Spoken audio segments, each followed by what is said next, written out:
Hello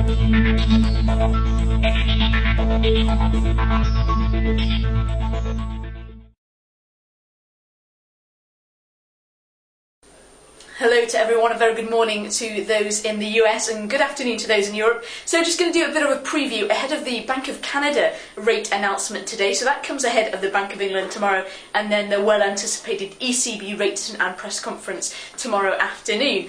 But in terms of today's Canadian rate decision, all analysts surveyed are going for unchanged for the rate, so that's currently standing at 1%. So focus will actually be on the language used. We will see a release of text at the same time of the rate decision, so that's at 2 o'clock London time, so that's 8 o'clock in Chicago. Now, just in terms of the language that analysts are expecting, we're expecting that the Bank of Canada will reiterate that withdrawal of monetary stimulus may become appropriate, and also a slight reduction in the hawkish comments that we have seen in recent times. Mid-month, though, middle of August, we did see Bank of Canada's Governor Carney. He reiterated the hawkish stance, saying that higher rates may become appropriate. So initially there was some expectation of a hike towards the end of this year, but that's now being shifted a bit later on towards Q1 and Q2 of next year.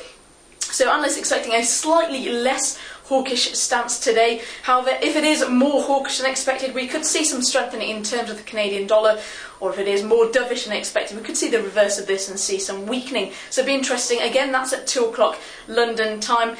And in terms of other schedules for today, we do have the German finance minister on the wires scheduled a couple of times today.